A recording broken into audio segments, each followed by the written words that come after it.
Inspector Lestrade, at once. Your name, sir? Dr. John Watson. Is he expecting you, sir? In a way, I believe he is. Well, I'll tell him you're here, sir.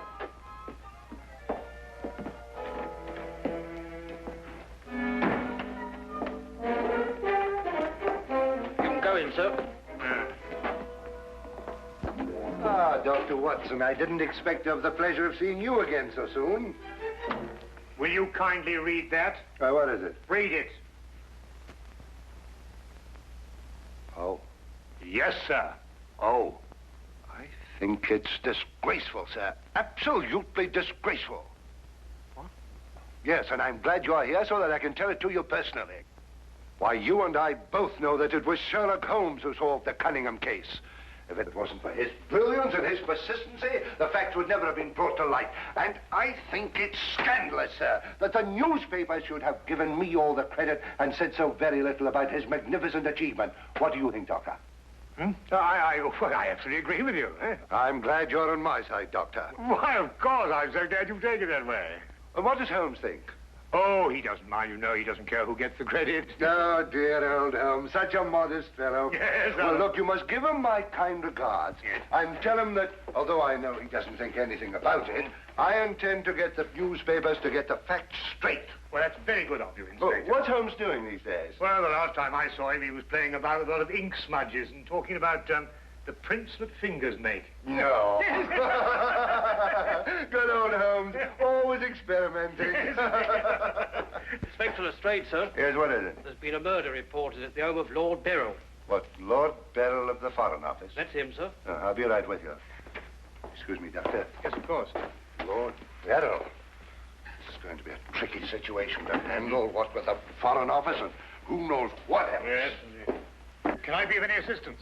I don't think so, Doctor. Oh, well, perhaps as a medical man. Mind you, I don't know what to expect, but I think you could be of invaluable assistance. Say no more. Here's the address, sir. Your carriage is waiting outside. Oh, thank you very much. Perhaps you'd care to acquaint Sherlock Holmes with what has happened. Well, I don't know. I don't know myself what's happened. As you said, the people involved make this case rather delicate. Perhaps a little suggestion now and then might help facilitate matters. One never knows.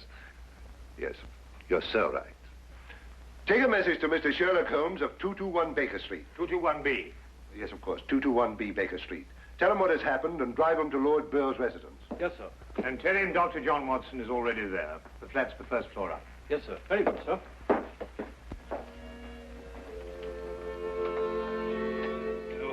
221B Baker Street.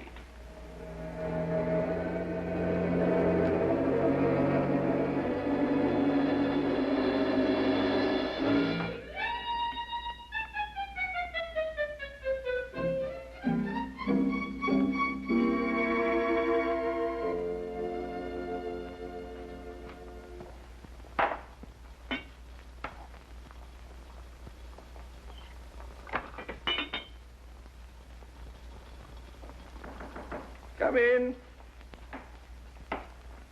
Excuse me, Mr. Holmes. Yes? A message for you, sir. Mm-hmm. There's been a murder committed at the home of Lord Beryl.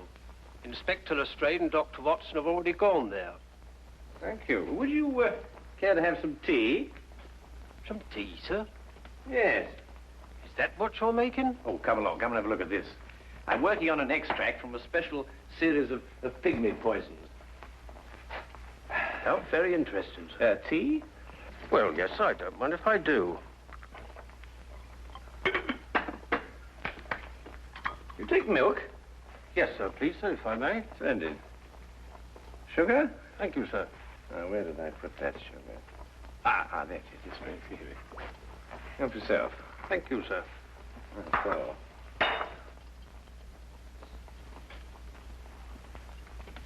What's this you're doing here, sir? Well, I believe that certain poisons, if taken in the correct doses, can actually have beneficial rather than fatal effects. Now, that's very interesting, sir. Yes, it is, isn't it? What's all this over here, sir? Oh, that? Oh, those are some tropical leaves. They were sent to me by a friend of mine who hunts in that part of the country. The essence, you see, passes through this tube, down here and across the table, and is condensed in that retort there.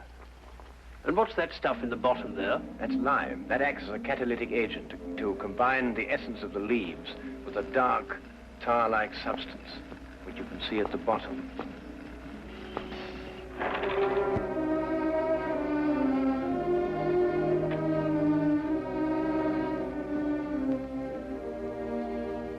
Inspector Lestrade, I demand to see my wife.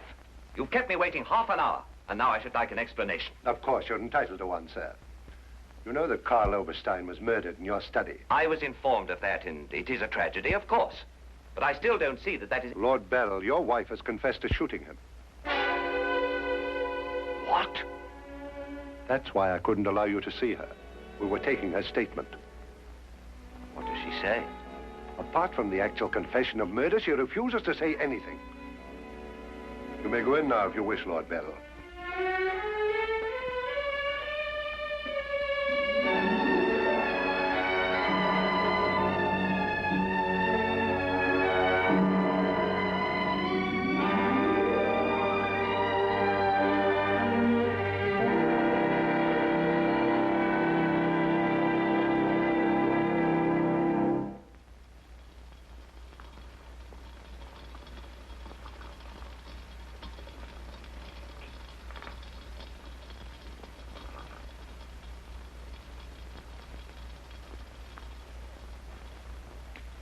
What's that you're putting in now, sir? Well, it's a form of acid dye. Yeah.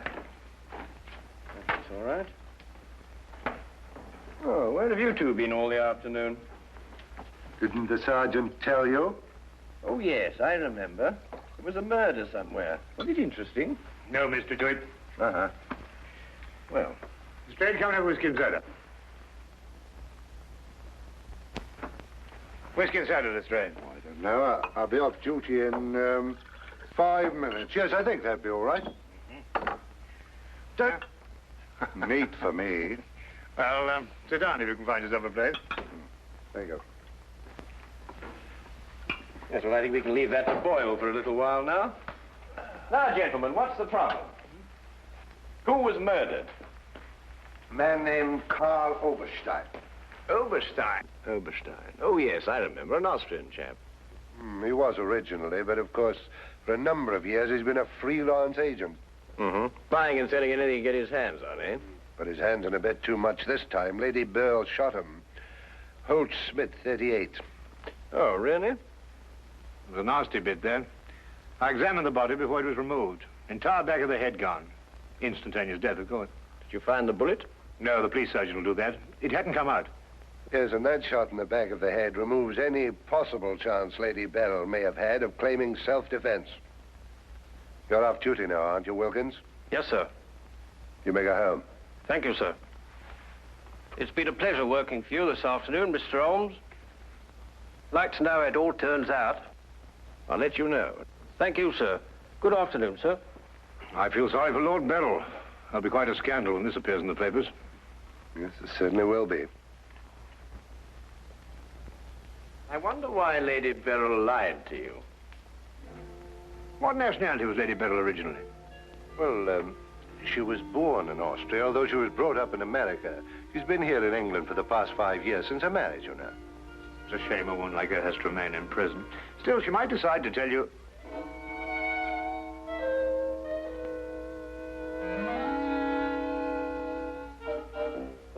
What did you say?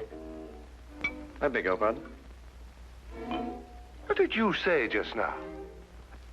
I didn't say anything. Oh, yes, you did. You said, I wonder why Lady Beryl lied to you. Oh, that. Yes, what did you mean? Nothing, except, of course, that Lady Beryl didn't shoot this chap Oberstein at all. But she confessed to it. Nonsense. She didn't shoot Oberstein because Oberstein wasn't shot. His head was bashed in with a blunt instrument.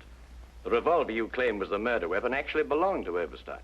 She found it lying by his side and pretended she'd done it in order to shield her husband.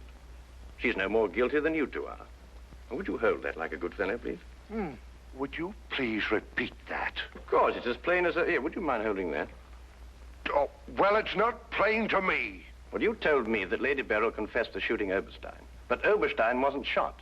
Just because you find a man with the back of his head shattered and a gun lying by his side is no reason to assume he's been shot. Thank you.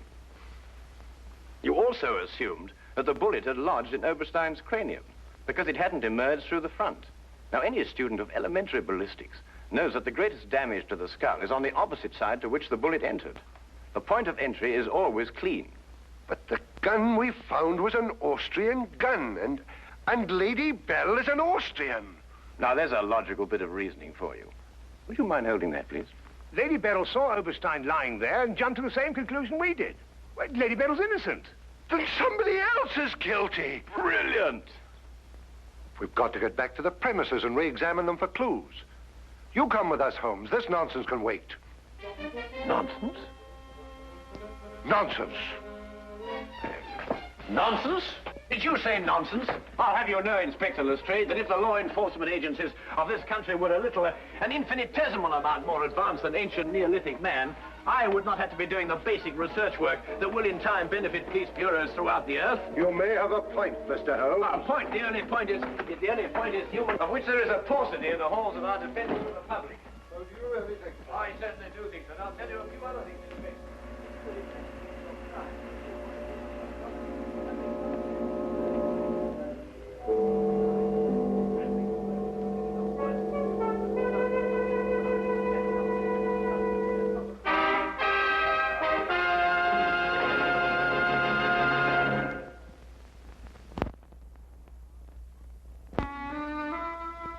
And now we return to the case of Lady Beryl. Yes, is to be dependent 90% on a good memory. Details, Lestrade, those are the things. She's in here, and normally I'd detain her for confessing to a crime she didn't commit, but, well, what with the Foreign Office and all that, I don't believe I will. No, Lestrade, you don't want to hold her. Much easier to solve the crime if she's out. Exactly. Inspector Lestrade.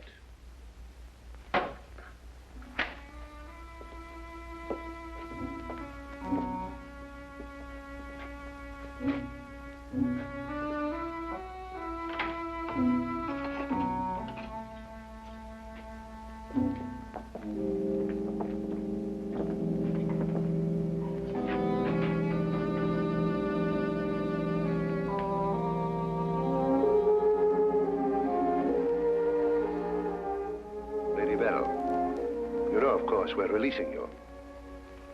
So I understand. Do you know why? No. We've been able to prove that you didn't commit this murder you confessed to. I see. We would, however, like an explanation as to why you confessed to this crime.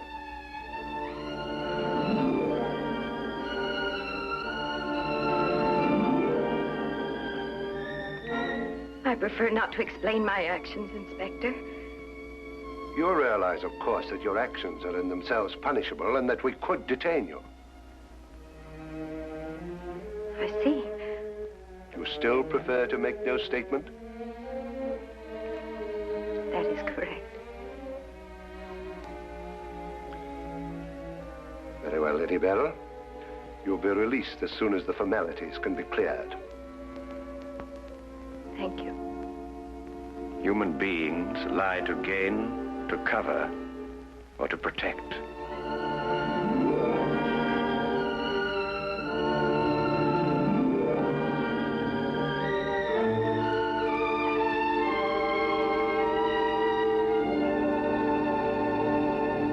I don't know how to thank you, Mr. Holmes.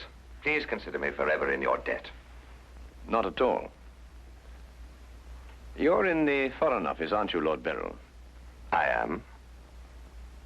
Had you ever met Herr Oberstein before? I had. Exactly when? Last week. For the first time? And the last time. I see. I believe it was his habit to offer large sums of money to men in key positions for the information they may have had in their possession. I believe that was his habit, Mr. Holmes. Thank you. Oh, Lord Beryl, while your wife is on her way here, I wonder if I might look at the premises of the crime. Well, of course, of course. It happened in the study. With your permission. My house is yours, sir. Thank you.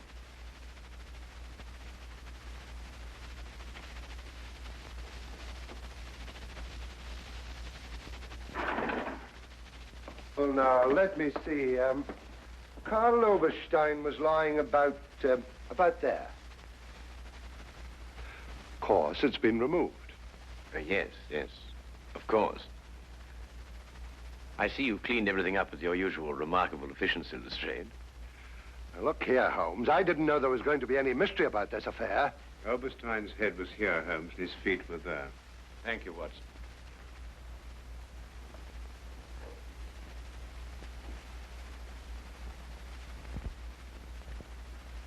Where was the gun lying? To the left of the body.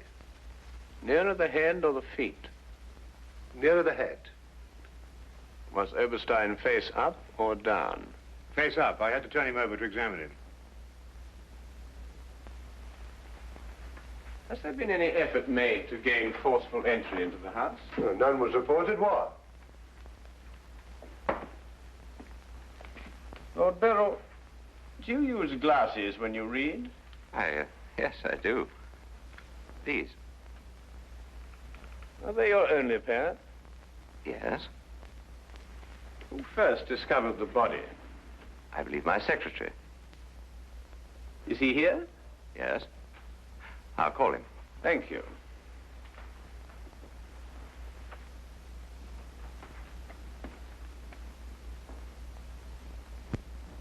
Lestrade, where was Lord Beryl at the time you estimated the crime was committed? He'd been at a meeting with high government officials all day. Oh, good. Why did you ask about the glasses, Holmes? It's because Lord Beryl wears glasses when he reads. But Lady Beryl confessed to a crime she didn't commit. What? This is my secretary, Mr. Ross. You've met Inspector Lestrade and Dr. Watson. This gentleman is Mr. Sherlock Holmes. How do you do? I understand it's through your efforts that Lady Beryl was returning home. Partially through my efforts. I wonder if I could impose upon you, Mr. Ross. Of course, sir. Would you mind taking these sheets of paper and roughly outline the position in which you discovered the body? Outline it in scraps of paper. If you would be so kind. Why, of course. What's the purpose of that? How many men have you on the premises, Lestrade? 2 outside. Why? Good. I wonder if you'd mind taking them into the garden behind this window and making a thorough search of the premises for a radius of 30 feet. Looking for what? Anything that doesn't belong in a garden. Are you serious, Holmes? Shh. Completely.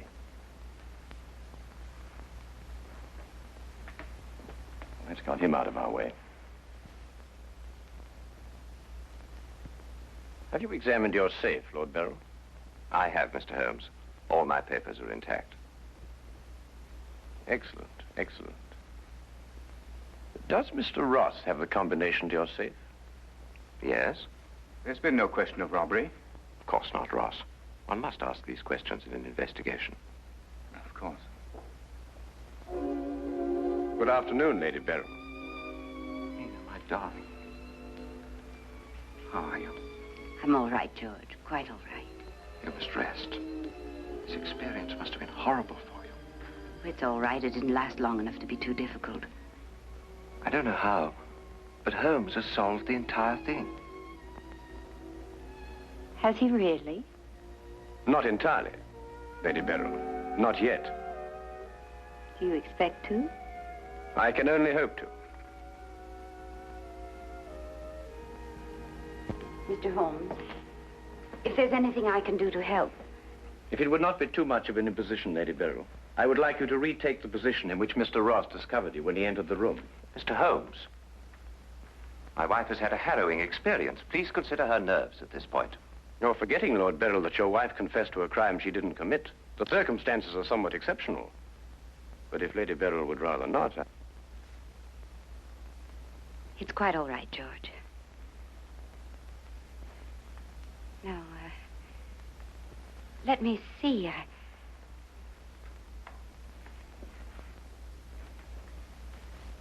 I was standing here. Exactly there? I believe so. Mr. Ross, are you quite certain that that is the position in which Lady Beryl was standing? Well, if you'll pardon my saying so, Lady Beryl, just for the sake of accuracy, you understand, I believe you were standing just a bit further to your left. A little to your left, Lady Beryl. Like that? Yes, I'd say right there. Good. Now, Lady Beryl had a revolver in her hand. Mr. Holmes. That is correct. In which hand? My right hand. Mr. Ross? That's right. Lady Beryl's right hand. Lord Beryl, do you happen to have a revolver in the house? Yes, I have. May I have it? I'm not going to ask my wife to... Yes, I am. If your wife has no objection. Of course she has objections. I have no objections, Mr. Holmes.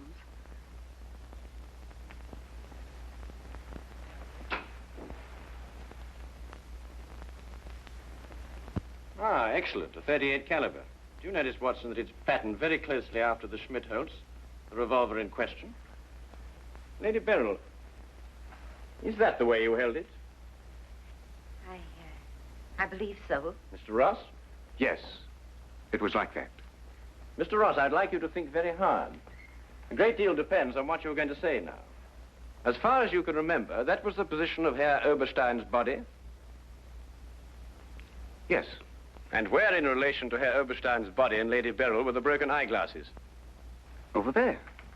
There? Yes.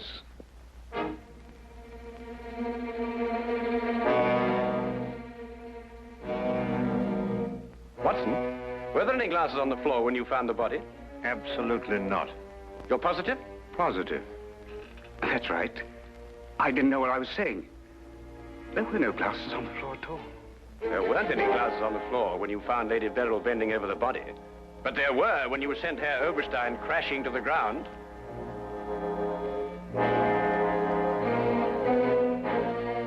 Before you run, Mr. Ross, look at Lady Beryl. I don't understand this, Mr. Holmes. Well, very simple, really. Herr Oberstein approached you with an offer to buy Foreign Office secrets. You threw him out. Then Ross contacted him, prepared to sell him the secrets. Well, there's nothing missing from the safe. Of course not. If you sold anything, you'd have been found out. Herr Oberstein came here expecting to buy. You opened the safe, showed him the papers he wanted. He put his glasses on to examine them. And then when he paid you, you smashed his skull in. He fell, breaking his glasses. His revolver dropped from his pocket. Then you replaced the papers, pocketed the money, and left. It's a lie. Why, you filthy... The unfortunate point occurred when Lady Beryl discovered the body. You read the evidence incorrectly. I thought the gun was my husband's. Similar, but not the same. And the glasses. A very common variety of frame.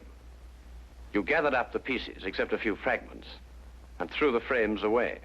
Yes. Then you lied to protect your husband. Yes. Nina. Brilliant, Holmes. Absolutely brilliant. Thank you, Watson.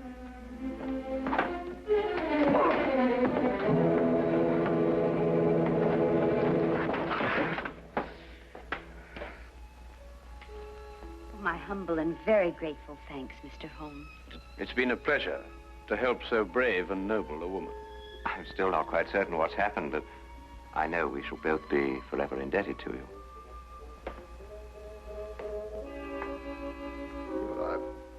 Searched the whole garden, Holmes. Couldn't find anything but this old pair of glasses. They're broken at that. Really? Mr. Holmes has solved the entire case, Inspector. He has? How? By the little things, Lestrade. The little things that one must remember. The little things that make the difference between success and disaster. One must never forget that the difference between... Good heavens. What? What is it, Holmes? I left the gas on under the experiment. All Baker Street will be blown up.